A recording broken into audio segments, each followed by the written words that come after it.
Le 2 juin 1953, il y a tout juste 65 ans, la reine Elisabeth II était couronnée dans l'abbaye de Westminster à Londres. Retour sur 5 anecdotes que vous ignorez sans doute à propos de ce sacre. C'est bien évidemment en carrosse que la reine Elisabeth II a rejoint l'abbaye de Westminster, où allait se dérouler la cérémonie de son couronnement et de son sacre. La jeune femme, alors âgée de 27 ans, a pris place, avec son époux le prince Philippe, dans le Gold State Coach, aussi resplendissant d'or qu'il était inconfortable comme elle l'a récemment confié. Lui était tiré par 8 hongres gris, des chevaux dont on connaît les noms, Tuningam, Tovey, Noah, Tedder, Eisenhower, Snow White, Tipperary et McCreary.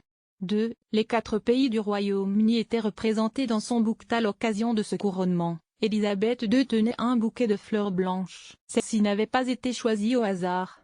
Les variétés qui le composaient représentaient en effet les 4 pays du Royaume-Uni sur lesquels elle régnait, soit des orchidées et du muguet d'Angleterre, des stéphanotis d'Écosse, les orchidées du pays de Galles, et des œillets d'Irlande du Nord et de l'île de Man. À revoir en photo, tous les détails sur la robe du couronnement de la reine Elisabeth II. 3. Il avait fallu refaire l'huile d'onction tout spécialement pour la reine et d'usage dans la famille royale britannique que l'huile d'onction soit préparée en quantité suffisante pour servir à plusieurs couronnements. Mais lorsqu'Élisabeth est montée sur le trône, il y en avait plus.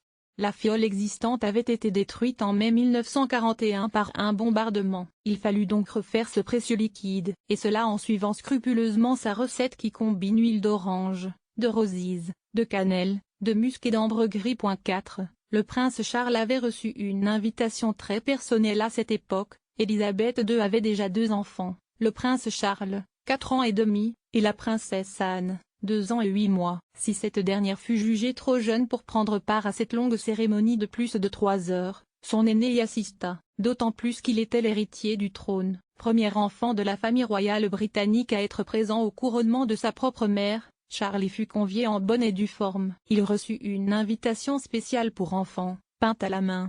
À relire, le jour de son sacre, Elisabeth II pense au derby d'Epsom 5, une future First Lady américaine a couvert l'événement pour la presse et plus de 2000 journalistes et 500 photographes de 92 nations différentes étaient disséminés sur l'itinéraire emprunté par la reine Elisabeth II pour son couronnement. Parmi eux, Jacqueline Bouvier qui travaillait alors pour le Washington Times Herald. 3 mois plus tard, cette jeune américaine épousait John Fitzgerald Kennedy, futur président des États-Unis, qui allait faire d'elle une mythique First Lady. Ces détails ont été donnés par Buckingham Palace en 2003 au moment du 50e anniversaire du couronnement de la reine Elisabeth II dans le cadre d'un article rédigé par son secrétariat de presse, intitulé 50 faits sur le couronnement de la reine. Celui-ci est en ligne en anglais sur le site internet de Sa Majesté. Toute reproduction interdite.